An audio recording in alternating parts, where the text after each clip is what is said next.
All right, this right here is section 5.1, angles and their measures, and this is part 1. So first thing we're going to do is just look at standard position for angles. So a couple of things that we've got to know before we start drawing angles and figuring out what angles represent. So the first thing, standard position, is an angle drawn with the vertex at the origin, so that's at 0, 0, and the initial side is along the positive x-axis. So basically we're going to put this in an xy plane. So 3 parts to an angle. First thing is the vertex. This is that origin, so that's 0, 0. The second thing is the initial side. This is my positive x-axis. I do these every single time, 1 and 2. Now this third side, my terminal side, is going to determine where this angle lies at. So the terminal side is the side of the angle that lands within a quadrant, or it could land on an axis, x or y axis. So just briefly right here, if this is my coordinate plane, here's my x-axis, here's my y-axis. The first thing I draw is my vertex. So the vertex is just the point 0, 0. So here's my vertex. So every single time I draw my vertex. Second thing I do is I draw my initial side. The initial side is always the positive x-axis. Well, here's the x-axis. So positive x-axis goes this way. So that's my starting point right there. All right, now my terminal side is going to determine where this angle lies at. So the terminal side is going to land in a quadrant. So let's say I have 150 degrees. Well, we know 150 degrees is between 90 and 180. So if this is 0 degrees, from here to here is 90 because that makes a right angle. So from here to here is 180 because that's another 90 because this makes a straight line.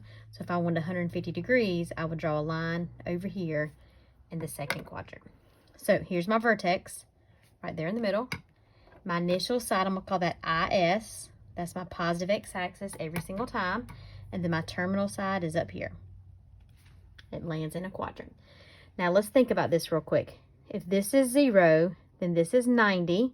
90 plus 90 gives me 180. 180 plus 90 gives me 270. And 270 plus 90 gives me 360. So we're going in a whole circle. There's 360 degrees in a whole circle. All right, second thing. There's 2 kinds of angles that we can have. The first kind of angle is a positive angle. So this is going to start at the origin. We always start our vertex, 0, 0, and you go up and around. So we're going counterclockwise. So very similar to what I did here. Starting at my vertex, 0, 0. Here's my initial side, and I went up and around. So counterclockwise, that's a positive angle. Now I can also write this as a negative angle. So I do the same thing. I start at the origin, but instead of going up and around, I go down and around. So here's my vertex, here's my initial side. If I went down and around, then this angle right here would be a negative angle. So we can always write an angle as a positive angle, up and around, or a negative angle, down and around. So there's 2 kinds of angles. All right, next thing we've got other types of angles. We got coterminal angles. Coterminal angles are angles who share the same initial side and the same terminal side. So if I have the same initial side and the same terminal side, although it might be different numbers, but if it lands in the same spot, then they're coterminal angles. So for example, 90, and this should be negative 270, should be coterminal angles. So this right here, 90 is here. If I do negative 270, I would be negative 270, I would be up and around. So this right here should be negative 270. So these 2 things right here are coterminal. And the only way to get that, all you got to do is just add or subtract 360 degrees because that's your circle. So right here, whatever this angle was, I could subtract 360 and get my negative angle.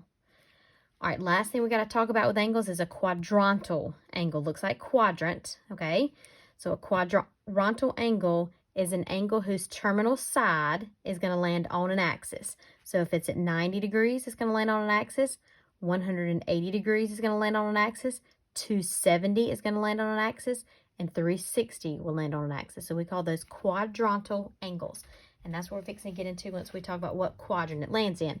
A quadrantal angle does not land in a quadrant because it lands on an axis to get me there. All right, a couple of examples we're going to do down here. 1 through 6 is dealing with drawing angles. So let me zoom into our problems right here. And we're going to take these angles and we're going to try to graph these angles in order to see what quadrant they land in. All right, so remember, first thing to draw an angle, we draw our x and y axis. So here's my x and y axis. Next thing we do is we always put our vertex in the middle. So here's my vertex. the next thing we do is we draw our initial side. Remember, that's along my positive x-axis. We're going to do this every single time. That's my starting point. Now, I got to get to 240 degrees. So let's think about this. This right here is 0. I didn't even move. If I go 90 degrees, because this is a right angle, up here would be 90. If I go 90 more, 90 plus 90 gives me 180. If I go 90 more, 180 plus 90 gives me 270. And if I go 90 more, 270 plus 90 gives me 360. So that's our quadrantal angle measurements to get me here. So if I look at 240, 240 is going to land in the third quadrant because 240 is between 180 and 270. So my terminal side, doesn't matter where you put it, but it's got to be in that third quadrant. So I'm just going to draw an angle in the third quadrant. I'll draw a line. Now, last thing I have to do is label this angle. To label this angle, this is positive. Remember, positive angles up here.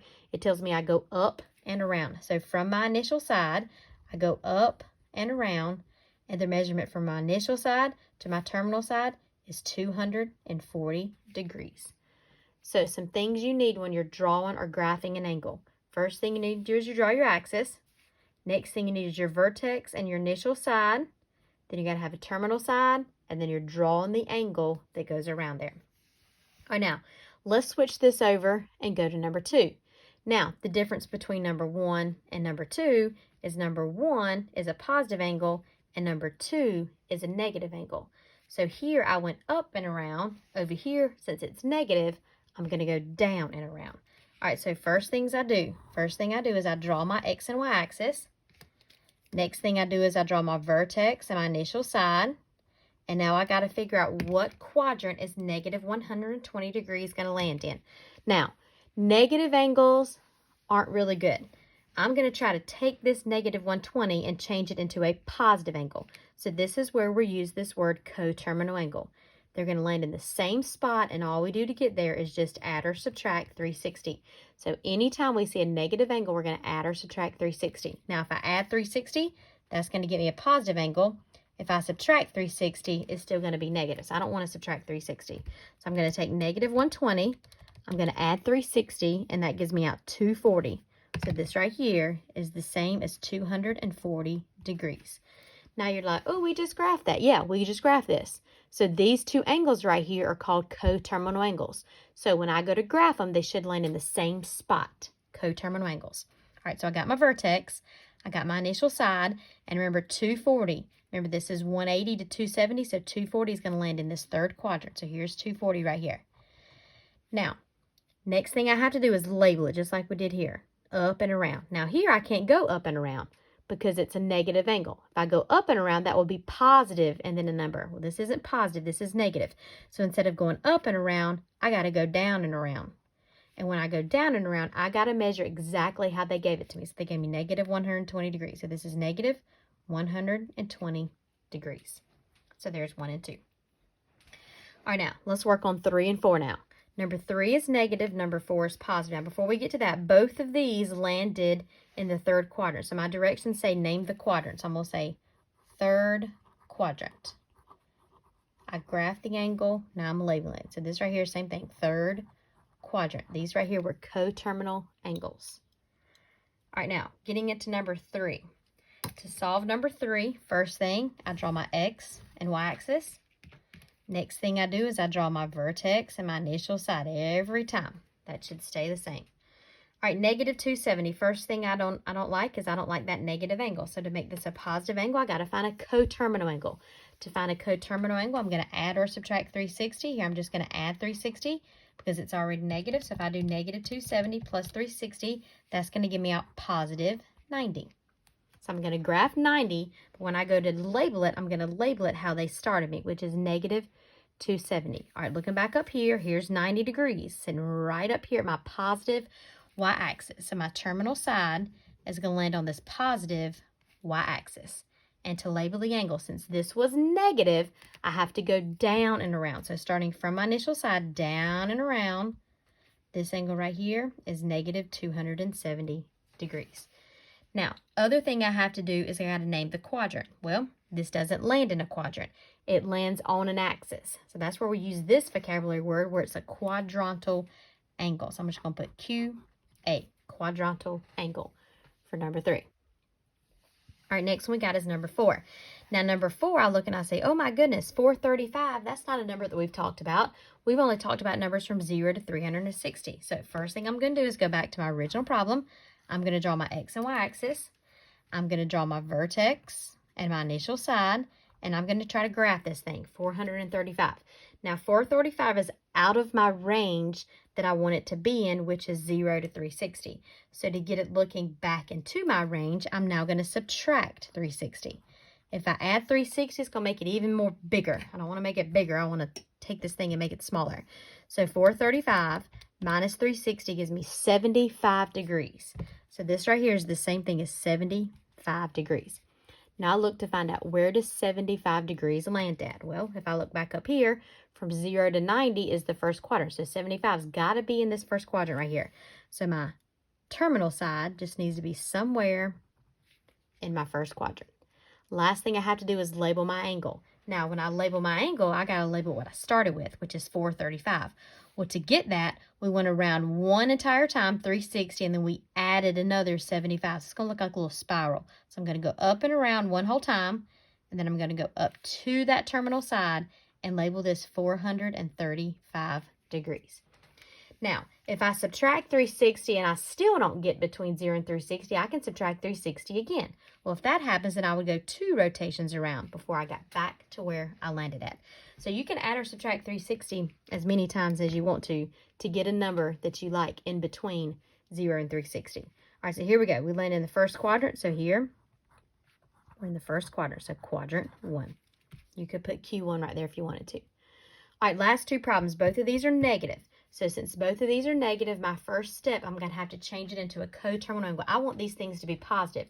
So since they're negative on both of these, I'm going to take and I'm going to add 360. I'm trying to do both of these kind of at the same time. Add 360. All right, so if I take negative 240 and add 360, that's going to give me out 120 degrees. Now that's positive, and it's between 0 and 360, so I'm good. Over here, I got negative 330. And I'm going to add 360 to that, and that gives me out 30 degrees. So this is between 0 and 360, and it's positive. So this is something that I can work with. All right, X and Y axis here, X and Y axis here. Next thing I do is I draw my vertex and my terminal side. Same thing right here, vertex and terminal side. All right, 120, going back up here. Where is 120 at on my coordinate plane? Well, 120 is between 90 and 180. So I'm just going to draw a terminal side somewhere in the second quadrant. So somewhere in the second quadrant, I'm drawing my terminal side. Now, when I go to draw my terminal side, I can't always go up and around. If it's positive, yes, but this one's negative. So here I'm going to go down and around to get to negative 240. So from my initial side, down and around, and that's negative 240 degrees. Now, we said this was in the second quadrant, so I'm going to put second quadrant. You could also write it like this, Q2, if you wanted to. All right, then we got this last one right here. We took negative 330, we added 360, we got out 30 degrees. Well, 30 degrees is in the first quadrant because it's between 0 and 90 degrees. So just throw it up there in the first quadrant. I'm not going to label 30 degrees. Don't always go up and around. This is a negative angle, so I got to go down and all the way back around to the first quadrant. And from here, I'm going to label negative 330. Always label the way they started you at. So this right here, I'm in the first quadrant. You could also write this as Q1 if you wanted to. So that's standard position for angles, part 1.